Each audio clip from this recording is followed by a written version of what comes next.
Muy bien, estamos en esta última etapa del viaje de la humillación a la exaltación y vamos a tratar en esta noche la importancia de la resurrección de Cristo. Oremos. Señor, gracias porque tú eres bueno, porque para siempre es tu misericordia y nos das la oportunidad una vez más de considerar en tu palabra, Señor, aquel acto central, milagroso, en la cual se puede fundar y asentar nuestra fe cristiana. Gracias porque Cristo Jesús realmente ha resucitado de entre los muertos. Te alabamos en el nombre del Señor Jesús. Amén. Muy bien, vamos a leer, seguimos con el Evangelio de Lucas, el capítulo 24, dice el verso 1. El primer día de la semana, muy de mañana, vinieron al sepulcro trayendo las especias aromáticas que habían preparado y algunas otras mujeres con ellas. Y entrando no hallaron el cuerpo del Señor Jesús. Aconteció que estando ellas perplejas por esto, he aquí que se pararon junto a ellas dos varones con vestiduras resplandecientes. Y como tuvieron temor y bajaron el rostro a tierra, les dijeron: ¿por qué buscan entre los muertos al que vive? No está aquí, sino que ha resucitado. Acuérdense de lo que les habló cuando aún estaba en Galilea, diciendo: es necesario que el Hijo del Hombre sea entregado en manos de hombres pecadores y que sea crucificado y resucite al tercer día. Entonces ellas se acordaron de sus palabras y volviendo al sepulcro dieron nuevas de todas estas cosas a los 11 y a todos los demás, a los 11 apóstoles. ¿Sí? Eran María Magdalena y Juana y María, madre de Jacobo, y las demás con ellas, quienes dijeron estas cosas a los apóstoles. Mas a ellos les parecían locura las palabras de ellas y no las creían. Pero levantándose Pedro, corrió al sepulcro y cuando miró dentro vio los lienzos solos y se fue a casa maravillándose de lo que había sucedido. Vamos a ver algunas fotos, algunos videos que nos muestran la tumba vacía de nuestro Señor Jesucristo. Bueno, allí estamos considerando la entrada a una tumba del siglo I. Se presume que pudiera ser la tumba de Jesús. Está enmarcada en un contexto de jardín, ¿sí? Allí tenemos un texto bíblico que dice: Jesús declarado con poder Hijo de Dios por la resurrección de los muertos. Seguimos viendo el jardín, seguimos viendo una prensa de viñedo. Allí estamos adentro de la tumba, un lugar pequeño. Ahí en inglés dice: Él no está aquí porque ha resucitado. Vamos a ver cómo era la clásica tumba de un rico excavada en la roca. Podemos observar que allí tiene lugar para 3 personas. Entonces se iban sacando los cuerpos para la siguiente generación. En el caso de Jesús se dice que no había sido puesto ningún cuerpo todavía allí en ese lugar. Allí tenemos, ven, los 3 lugares para los tres lugares para difuntos. Y al fondo, esa cruz que ustedes están viendo allí es una cruz de la época bizantina que reza y dice: Cristo es el alfa y el omega. Muy bien, continuamos con nuestra serie ya en la recta final de esta serie de Desde la humillación a la exaltación, el camino de la pasión de Cristo Jesús hasta su ascensión a los cielos. Sigamos con la lectura bíblica, Evangelio de Juan, capítulo 20, versículo 19. Cuando llegó la noche de aquel mismo día, el primero de la semana, estando las puertas cerradas en el lugar donde los discípulos estaban reunidos por miedo de los judíos, vino Jesús y puesto en medio les dijo: paz a ustedes. Y cuando les hubo dicho esto, les mostró las manos y el costado, y los discípulos se regocijaron viendo al Señor. Capítulo 21 del Evangelio de Juan, verso 9. Al descender a tierra, vieron brasas puestas y un pez encima de ellas y pan. Jesús les dijo: traigan de los peces que acaban de pescar. Subió Simón Pedro y sacó la red a tierra llena de grandes peces, 153, y aún siendo tantos, la red no se rompió. Les dijo Jesús: vengan, coman. Y ninguno de los discípulos se atrevía a preguntarle: ¿tú quién eres?, sabiendo que era el Señor. Vino, pues, Jesús y tomó el pan y les dio, y asimismo del pescado. Era ya la 3ª vez que Jesús se manifestaba a sus discípulos después de haber resucitado de los muertos.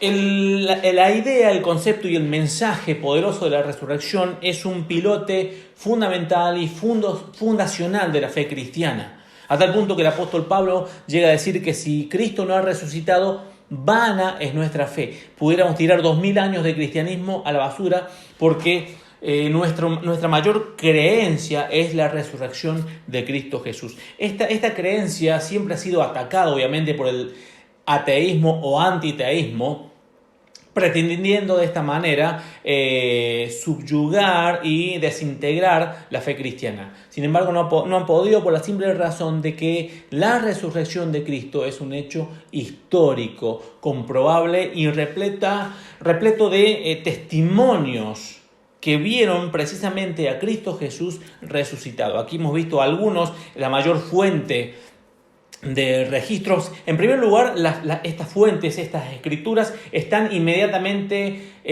después, unos 30 a 40 años del acontecimiento, nada más. No se puede fabricar un mito en tan poco tiempo. De hecho, cuando estos escritos estaban siendo realizados, todavía había gente viva que había visto a Cristo Jesús.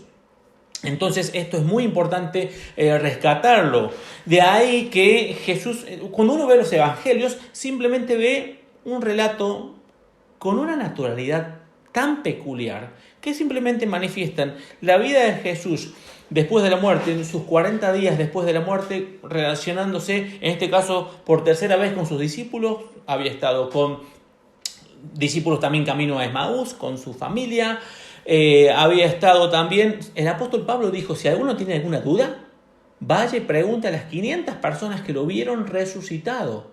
Entonces, esto de la resurrección de Cristo no era un hecho, una expresión de deseo o alguien que una sola persona pudo ver y confundirse y tener una percepción en tanto almática de eso, o algo que sucedió simplemente en la cabeza de alguien. No, es y fue un hecho real. Por eso hoy tenemos 2000 años de cristianismo gritando al mundo, Cristo Jesús ha resucitado. Obviamente esto fue desde su inicio atacado. Primero había que explicar una tumba vacía. Había que dar alguna argumentación y los enemigos de Jesús sobornaron a los guardias que dijeran que ellos, mientras estaban dormidos, vinieron los discípulos y robaron el cuerpo. Ahora, ¿cómo pudieran saber estos guardias que los discípulos habían robado el cuerpo si ellos estaban dormidos?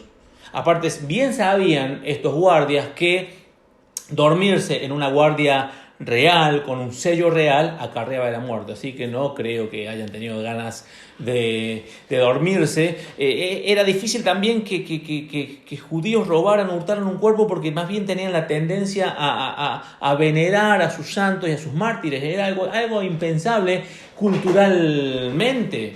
Por otro lado, ¿cómo se entiende un puñado de discípulos miedosos a arriesgarse a despertar a los guardias en caso estuvieron dormidos, corriendo una piedra, y estar expuestos a trabar combate con la milicia mejor entrenada de la época? Eso es impensable. Por otro lado, si quisieran inventar algo los discípulos de Jesús, inventar la resurrección, nunca hubiesen iniciado el testimonio de la resurrección a través de mujeres. Lamentablemente las mujeres siempre han sido denigradas cultural y socialmente a lo largo de los episodios históricos. Y esta época no había sido la excepción. Cristo Jesús vino a reivindicar a las mujeres. Pero en el contexto cultural, la mujer no tenía ninguna validez, su testimonio no podía estar legalmente en ningún proceso jurídico como testigo, porque justamente la voz de una mujer no tenía ninguna validez.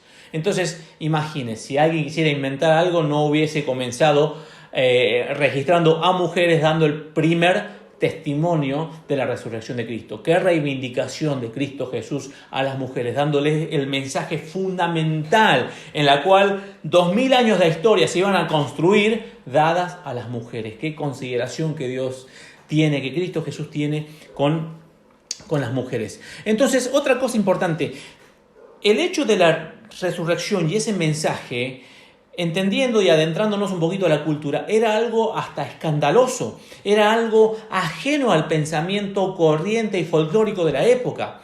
Sabemos todos que todo lo que era la tierra que rodeaba el Mediterráneo había sido toda impregnada con la filosofía y la cultura helénica o griega. Y los griegos no pensaban de esta manera, ellos pensaban que el río Aqueronte era una suerte de frontera entre los vivos y los muertos, y los muertos no podían venir para este lado.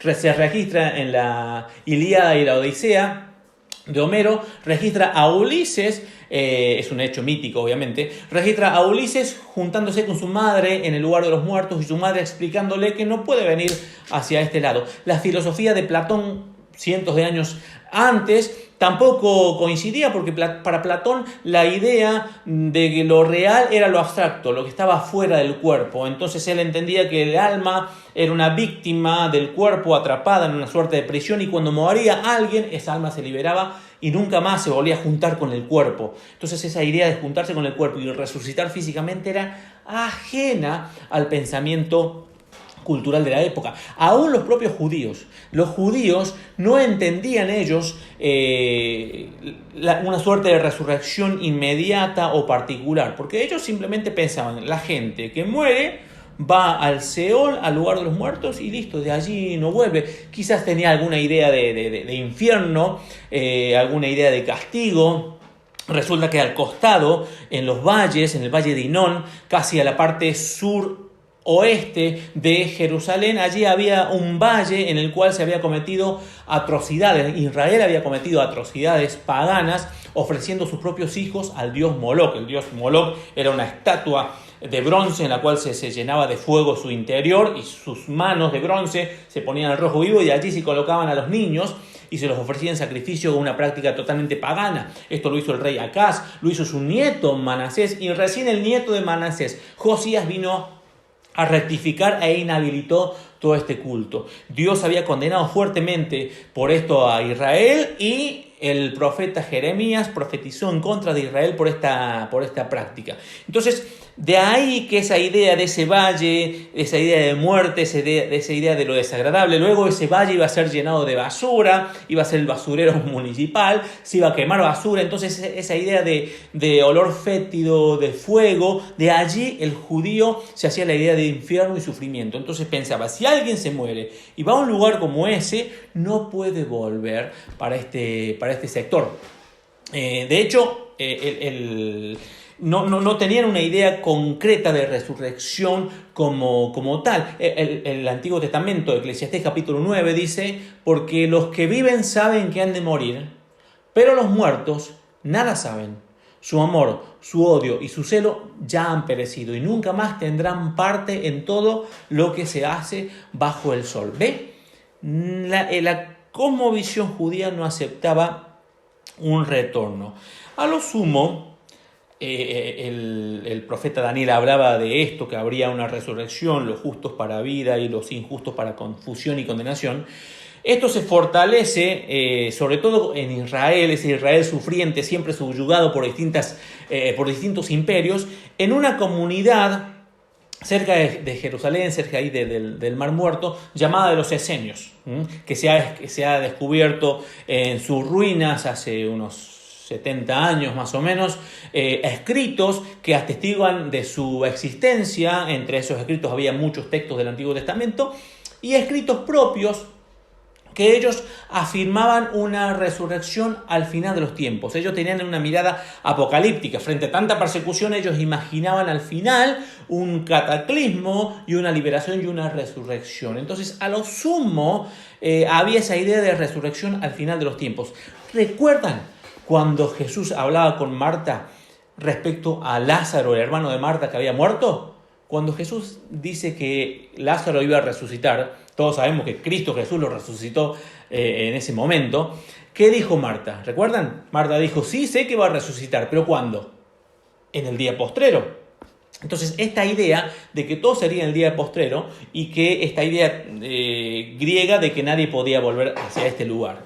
Entonces, en ese contexto, decir que alguien había resucitado individualmente era ajeno, y era algo, como les dije recién, hasta escandaloso. Entonces, ¿cómo se pudiera imaginar? Esto fue tan importante, tan profundo fue esta marca histórica en el corazón de los discípulos, que muchos estos judíos conversos que se venían del judaísmo al cristianismo cambiaban sus prácticas que habían observado por décadas.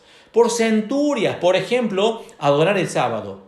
¿Qué judío cambiaría su día de adoración del sábado al domingo si no hubiese sucedido algo tan importante como la presencia de Cristo y su resurrección?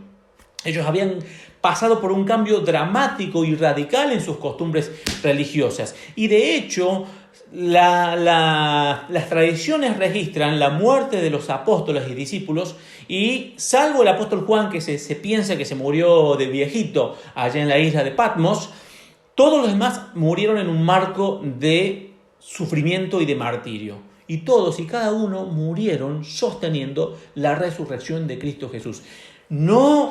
Sería impensable tener la concepción de que alguien se hubiese expuesto a la muerte por una mentira, por algo que no estaban del todo seguros. No, la resurrección de Cristo fue y es algo tan seguro, tan histórico, que transformó la vida y el corazón de los discípulos de Cristo Jesús. Entonces, esto es muy importante tenerlo en cuenta, porque allí radica nuestra fe, entre otras cosas, sabiendo y teniendo la esperanza de que si Cristo resucitó, nosotros también un día resucitaremos. Si Cristo volvió a la vida con un cuerpo glorificado, nosotros, por lo que dice el apóstol Pablo en 1 Corintios capítulo 15, también resucitaremos y saldremos de esta corrupción a un cuerpo similar al de Cristo Jesús. Un día resucitaremos, porque lo dice la Biblia, porque lo afirma Cristo Jesús y porque Él mismo resucitó. Un día usted, querido creyente, va a resucitar y va a disfrutar de una nueva vida. Y esto no es un pensamiento religioso o una expresión de deseo o un pensamiento de ánimo simplemente. Es una realidad bíblica, teológica, histórica, que podemos asentarnos en la Biblia y asentar toda nuestra esperanza en esa realidad. Cristo Jesús ha resucitado. Entonces imagine aquí a Cristo Jesús con sus discípulos dando sus últimas enseñanzas, dándole indicaciones a Pedro. ¿Se acuerdan? Pedro que le negó y el gallo cantó, dándole todas esas indicaciones, porque Cristo Jesús iba a fundar la comunidad más poderosa que iba a estar sobre la tierra, llamada la Iglesia. La Iglesia, como pueblo de Dios, iba a manifestar la gracia y la misericordia de Dios en una vida plena de obediencia y de predicación del Evangelio. Y usted es parte de eso, yo soy parte de eso. Y en este tiempo de Semana Santa tenemos que reflexionar eso, que Cristo Jesús vino, murió en lugar nuestro, cargó nuestras faltas, nuestros pecados, y ofreció ese sacrificio en propiciación por nuestros pecados. Fue aceptado por el Padre, y la evidencia de que esa obra fue aceptada por Dios, el Padre, es que Cristo resucitó. Y esa es nuestra esperanza, y esa es nuestra fe asentada en algo tan real, tan genuino como Cristo Jesús. Luego ya se acerca el fin de este periodo terrenal, llamémosle así, de Cristo Jesús. Pronto va a ascender a los cielos, pronto va a irse con sus discípulos hasta el Monte de los Olivos, y allí va a ascender con una promesa. Pero antes de culminar esta reflexión, vamos a ver algunas fotos y algunos videos sobre el Cristo resucitado, sobre la tumba vacía y sobre el Monte de los Olivos.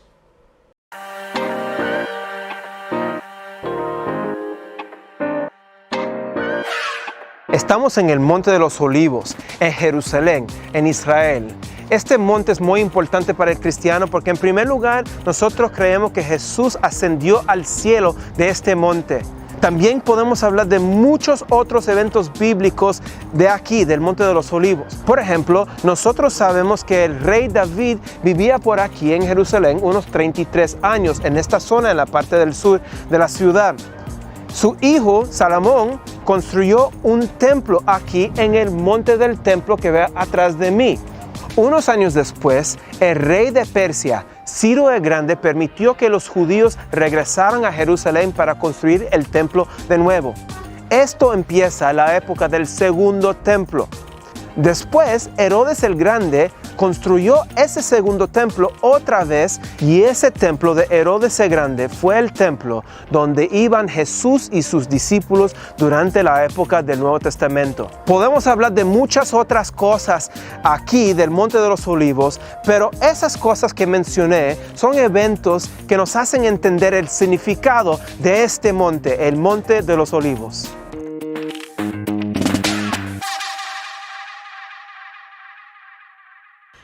Bueno, nos encontramos en el Monte de los Olivos, en proximidades a Betania, donde se entiende por la tradición de que Cristo Jesús pudo haber ascendido desde esta zona. Allá por el año 390, una mujer adinerada cristiana romana hizo construir una iglesia, una suerte de basílica, que fue destruida en el año 614 por los persas, luego reconstruida por los cruzados, luego nuevamente vuelta a destruir por musulmanes, pero dejaron esta nave central de unos 12 metros de diámetro aproximadamente, con sus 8 facetas, como construían los cruzados, respondiendo a las 8 bienaventuranzas. Dentro de este pequeño edificio se encontraría la presunta piedra desde donde Cristo Jesús ascendió. Más allá de la exactitud geográfica, lo importante es saber y llenar nuestro corazón con la realidad de que Cristo ascendió al cielo y prometió volver para buscarnos.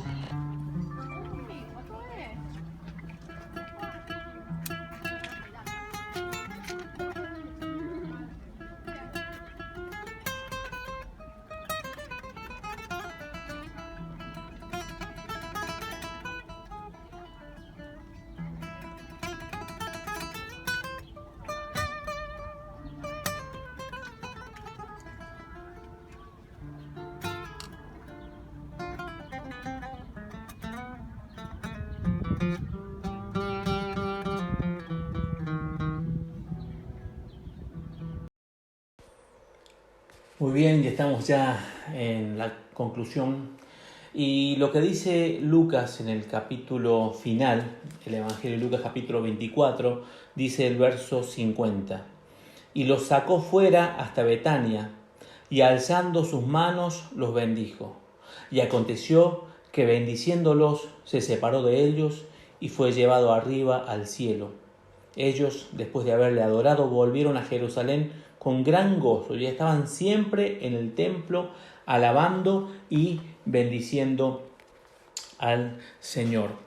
Habrán visto en los videos, en las fotos, esa pequeña iglesia que fue destruida, vuelto a reconstruir, y esos pequeños vestigios de esa iglesia de la época cruzada, con sus 8 facetas que responden a las 8 bienaventuranzas. Habrán visto esa presunta piedra de la que ascendió Jesús. No sabemos si es exactamente esa piedra. Lo que sí sabemos es que Jesucristo sí realmente ascendió a los cielos. Y Hechos capítulo 1, verso 6 dice: entonces los que se habían reunido le preguntaron diciendo: Señor, ¿restaurarás el reino a Israel en este tiempo? Y les dijo: no les toca saber a ustedes los tiempos o las sazones que el Padre puso en su sola potestad, pero recibirán poder cuando haya venido sobre ustedes el Espíritu Santo, y me serán testigos en Jerusalén, en toda Judea, en Samaria y hasta lo último de la tierra.